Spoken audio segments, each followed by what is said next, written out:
Chapter 2.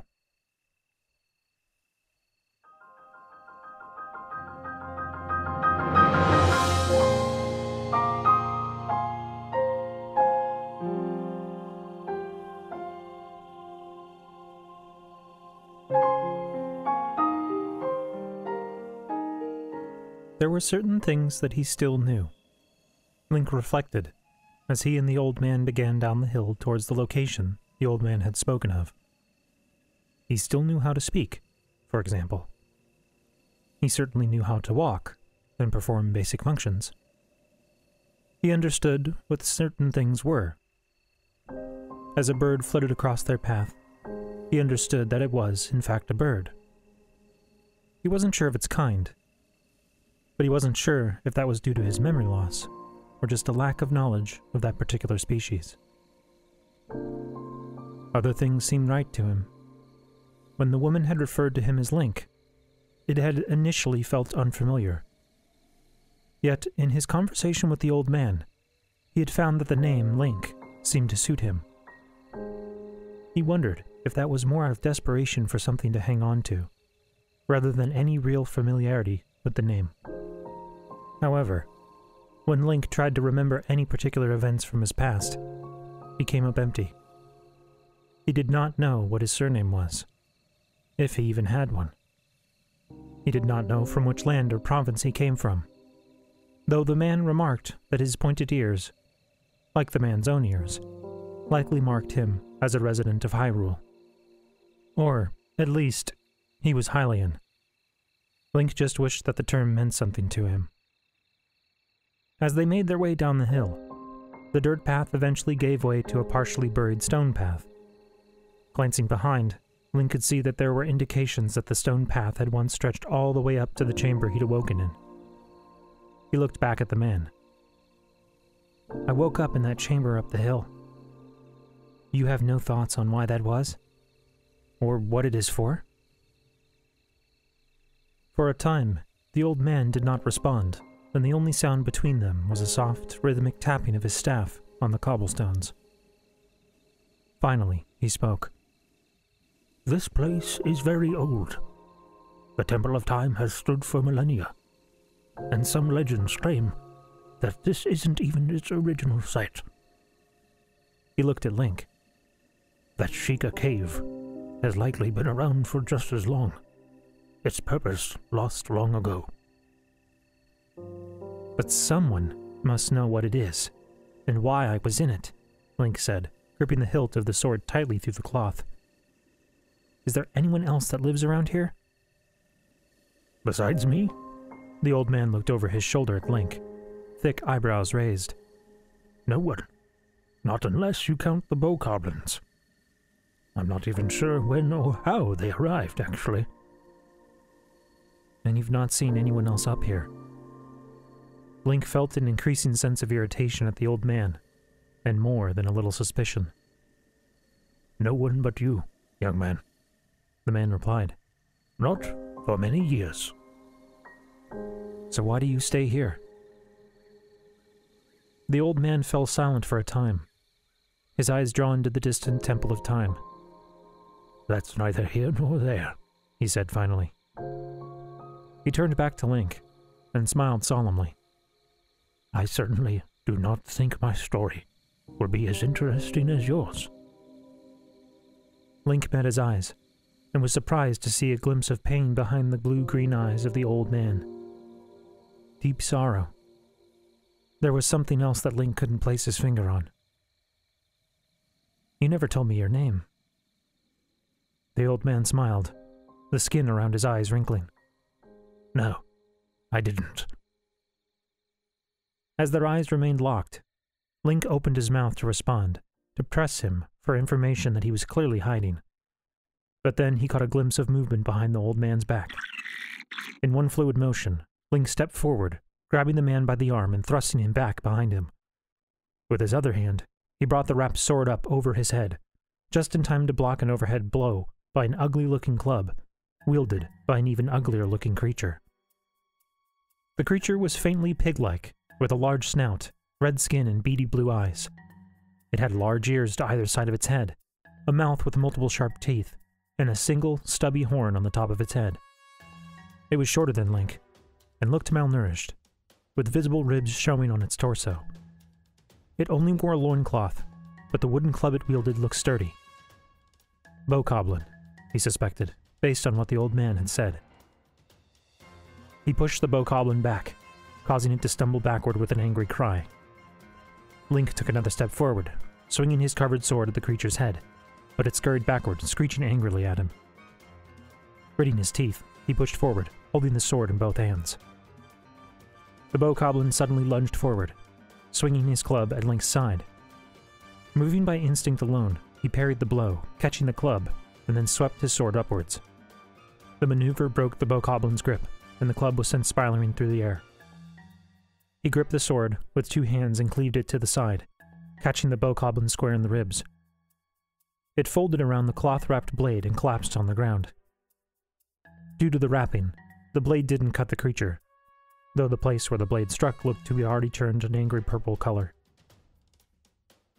The Bokoblin scrambled to its feet, holding its side and backing away quickly, its other hand raised defensively. It began to yell at Link in an unknown guttural tone, pointing its finger accusatorially. Link narrowed his eyes and took another step towards it. "Link, no!" the old man yelled. Too late. Two more Bokoblins, one red and another dark inky blue, burst out from behind a small broken wall just behind where the first Bokoblin had fallen. The red one was wielding another club, this one larger and held with two hands, while the blue one had a sword, a much nicer looking sword than Link's own.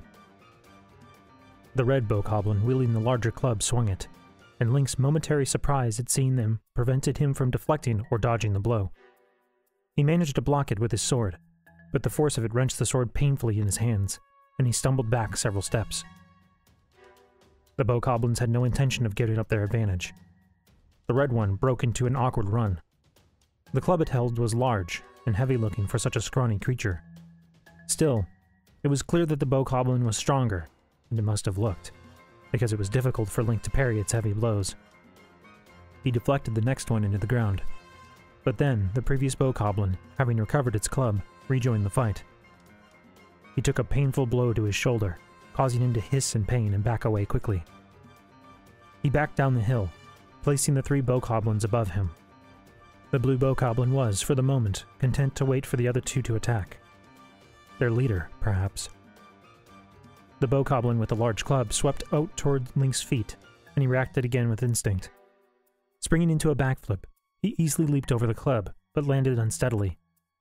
This, at least, coupled with the looks of surprise on the two Bokoblins' faces, gave him enough time to remove the cloth from his sword. The reactions from the twin Bokoblins were immediate. The Bokoblin with the shorter club immediately screeched something in excitement and rushed towards Link, swinging his club wildly. It clearly wanted Link's sword. The other Bokoblin did as well, and surprisingly, swept the legs out from under the other Bokoblin with its larger club. It too then rushed him, actually running onto its fallen brethren's back and leaping off of it. It yelled in its guttural tongue and tried to bring its heavier club down on Link's head. Link sidestepped and brought his sword up in a quick slice. As he drew his sword across the Bokoblin's exposed belly, he felt a brief moment of resistance, and then his blade was free. The Bokoblin screeched and hit the ground with a bloody roll, its club clattering to the ground several feet away. It did not get back up again. The other Bokoblin did not take its fellow's dispatch very well. Leaping to its feet, it ran at him, swinging its club furiously. Link parried the first blow, and felt something in his sword give way. Firming his jaw, he dodged the next attack, leaping to the side. The Bokoblin stumbled, having overcommitted in its swing, and Link thrust his sword into the Bokoblin's back. The Bokoblin spluttered, purple blood spraying from its mouth, and dropped its club. Link pulled the sword free and kicked the Bokoblin, sending it rolling down the hill to join its brother. Breathing heavily, Link looked at his handiwork in some surprise. 2 enemies felled. He glanced at the bloodied sword in his left hand. It gave him some pause to consider that he had been victorious in such odds. He glanced back at the old man, who still stood some ways off, watching him with keen eyes. Link had reacted so quickly, pulling him away from danger and placing himself between the man and the bokoblins. Perhaps in the past. The third bokoblin screamed in fury and thrust its sword towards Link's back. Spinning, he managed to knock the initial blow aside, but it quickly became apparent that this bokoblin was more skilled in combat than its red-skinned brethren. It held its sword in one hand, and in its other hand, a roughly hewn wooden shield. Great, he thought, as he swung his sword towards the blue bokoblin's neck. The bokoblin lifted its shield, catching Link's blade. With a sharp crack and an awful lurch, his sword snapped in two, just above the hilt.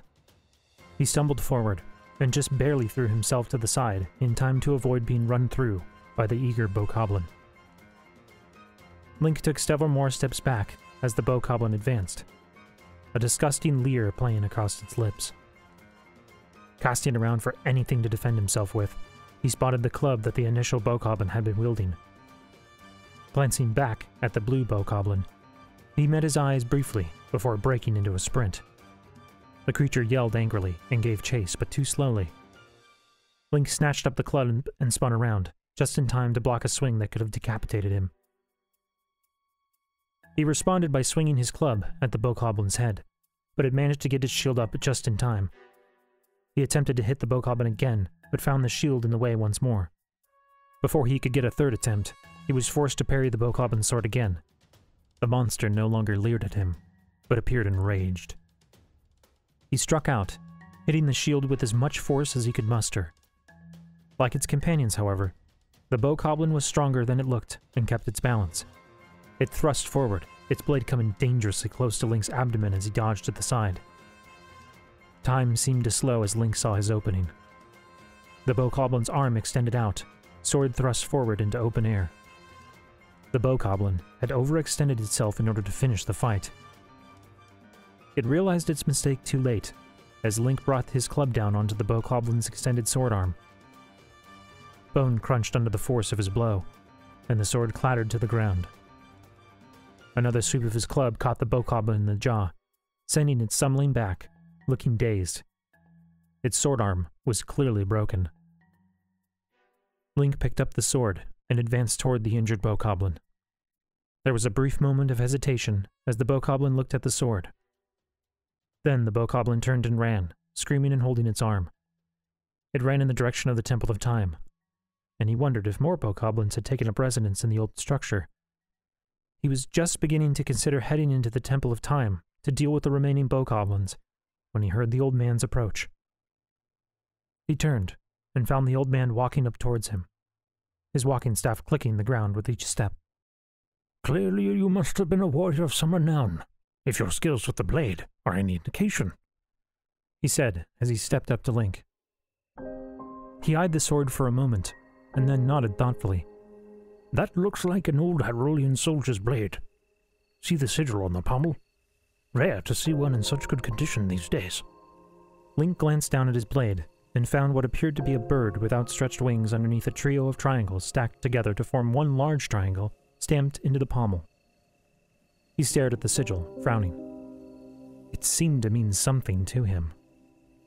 Without thinking, he stood taller and held his head up higher. Then he noticed the old man watching him, and he relaxed again, lowering his sword arm. He wished he had a proper sheath. Considering this, he walked over to the wall that the bokoblins had been hiding behind. Had they just been lying in wait to ambush him? But no. He found the remnants of a small encampment. It was clear that they had been in the process of eating a meal of what looked to be a mutilated rabbit, only partially cooked over the embers of a fire. A few possessions littered the site, mostly crude trinkets made of wood or bone, but Link only paid attention to the worn scabbard leaning against the wall. He picked this up, noting that it had a generous loop attached to it. He slid the sword into its sheath, and then slung the scabbard on his back. It took a few adjustments, but he found that he was able to comfortably unsheath the sword from this position. Stepping back out from behind the wall, Link approached the old man. "How long ago did you say Hyrule fell?" "Oh, it's been some time now," the old man said. "A century, perhaps." Link's heart sank. That disproved his own suspicions of his past. He frowned and looked out across the plateau and plains below it, towards the distant castle. A century. 100 years. What caused it to fall? Calamity, was all the old man said, before turning and continuing down the hill. Link watched him, noting that he seemed to walk with a slightly more hunched-over posture than before. Pursing his lips, and feeling frustrated by his lack of knowledge, he fell into step behind the man. Most of their remaining walk down the hill was done in silence. On the way down, they passed the remnants of a large courtyard, with a broken fountain in the center. Surrounding it were several more destroyed buildings. Some lacked roofs, while others had massive chunks of their walls shattered, as if a large creature had simply burst through the house. Thankfully, either no bokoblins were in the area, or those that were decided they were not worth attacking. As they walked, Link found himself often gazing back up at the Temple of Time. The structure had obviously fared better than the buildings surrounding it. While he could see that the panes of glass that used to fill its windows had mostly been shattered, and there were definite signs of disrepair, from Link's perspective, the building mostly still looked whole. At least, it still had a roof. "There," the old man said, stopping at the bottom of what appeared to be another courtyard. Link stopped beside him, frowning. The path they had been on continued to the left some ways until it dropped into a deep pool of water surrounded by the remnants of an old stone structure. The man, however, pointed one finger to the right, at what appeared to be a large pile of boulders. Link followed his gaze, frowning. He looked back at the old man, who lowered his hand and looked at him expectantly. "I will stay here if you don't mind. I need to rest." He rested his staff against the remnants of an old foundation, and then eased himself down onto it. "Besides, I think I have had enough excitement for one day." Uncertain about what that meant, Link eyed the man and then turned, walking toward the pile of rocks. He kept a wary eye out as he crossed the old courtyard, keeping an eye out for any would-be attackers.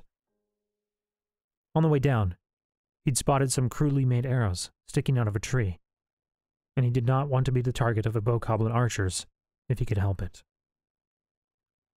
As he approached the rocks, he soon found that there was a small hollow in the center of the stone. It looked as if there had been a building there once, a gazebo of sorts perhaps, that had been covered over with stone. Eventually that rock had been broken to reveal the hidden interior again. Link stepped up to the hollowed-out rock, and was surprised to see a pedestal much like the ones inside the chamber he'd woken up in. It glowed orange from a pattern of curves and straight lines on its surface. The surface was segmented into a few concentric rings, with the center one raised slightly. The raised ring had a hollow that looked to match his Sheikah slate. He glanced back at the old man, who still sat upon the broken wall watching him. Finally, he unhooked the Sheikah slate from his belt and placed it into the hollow. For a moment nothing happened. Then, the Sheikah slate and pedestal both flashed with an orange light, which quickly subsided. The raised center ring sunk into the rest of the pedestal until it formed a smooth, flat surface with the Sheikah slate in its center. Link saw that text had appeared on the face of the Sheikah slate again. Sheikah Tower activated. Please watch for falling rocks. Falling rocks? Before Link could react further, the ground under his feet began to tremble. It began as a low rumble, but grew into violent shaking. He stumbled, and then he lost his balance completely, falling painfully onto his backside. The rock that surrounded the structure cracked and crumbled, falling away in large chunks. Some of the stone directly overhead fell onto the floor. The shaking did not fade, unfortunately. With an uncomfortable lurch in his stomach, he realized that the floor he was sitting on was in motion. The stone structure continued to fall away as the platform Link was on began to rise into the air. He rolled over, remaining on his hands and knees, and watched with wide eyes as his platform continued to rise at a startling rapid pace. The platform he was on was shaped like a flat disc, open to the air with supports ringing an inner circle that supported its roof. He cautiously crawled out from under the roof, closer to the edge, and looked down. The ground directly under and around the platform, the tower, now that he saw it more clearly, had cracked as it ripped up centuries-old rock and dirt. The old man had stood up from his wall, looking up at Link with an expression that could only have been astonishment. The tower continued to rise until, dizzyingly, Link found himself level with the Temple of Time's uppermost spire, where it shuddered to a stop. He couldn't accurately measure it, but he felt that he had to be hundreds of feet in the air. The old man was a mere speck at the base of the tower. A sound drew his attention upwards. 3 arm-like appendages that had each laid flat against its small, conical roof suddenly stood up, pointing directly at the sky. At the same time, a shaft of blue light began at the base of the tower and traveled up its center until it reached the pedestal, which flashed a brilliant blue. Link noticed that the other parts of the tower were suddenly glowing with the blue light as well. Blue text that Link couldn't read formed a ring around the roof, and other strange symbols on the roof and floor glowed as well. It was that moment that Link noticed the strange rock that hung down from the center of the roof like a stalactite, directly over the pedestal and the Sheikah slate. Strange glowing symbols appeared on its black surface and traveled down its length, gathering near its tip. Link saw what looked like condensation forming there. The condensation, which glowed a brilliant blue, grew into a large drop, which then fell directly onto the Sheikah slate with a noticeable splash.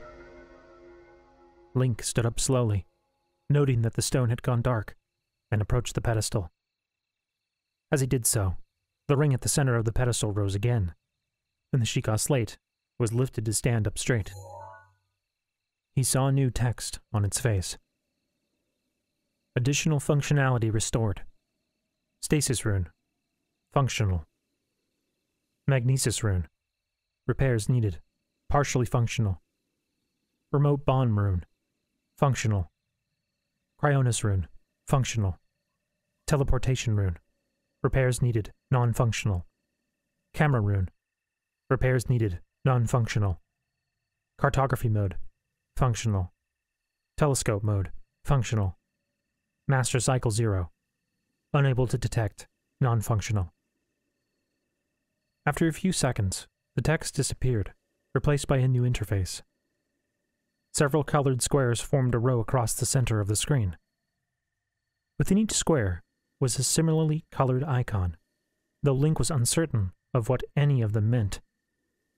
Curiously, he reached toward the icon with the blue circle in the center. Remember.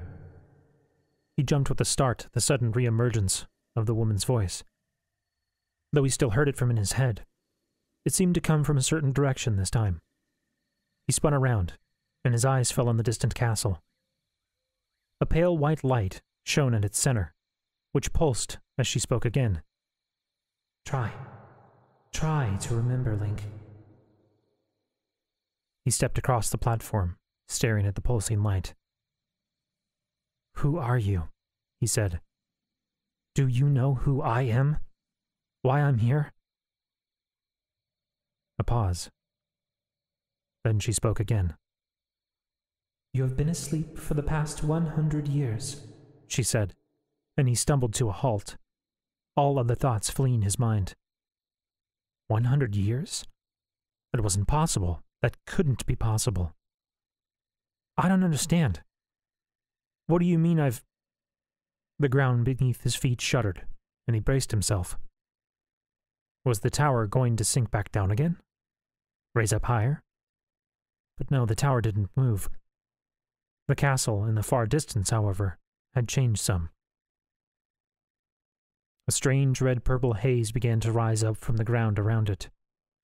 It swirled around the castle lazily, beginning to obscure the pale light. The beast, Link. I know you do not remember yet, but when the calamity regains its full power, it will destroy everything. The woman's voice grew urgent, with a definite tone of strain. As he watched the castle, the haze began to take shape. It continued to swirl around the castle, but at its forefront, it began to solidify into a much darker shape. Though it was hard to make out from this distance, the fact that he could see any detail at all was a testament to the entity's enormity.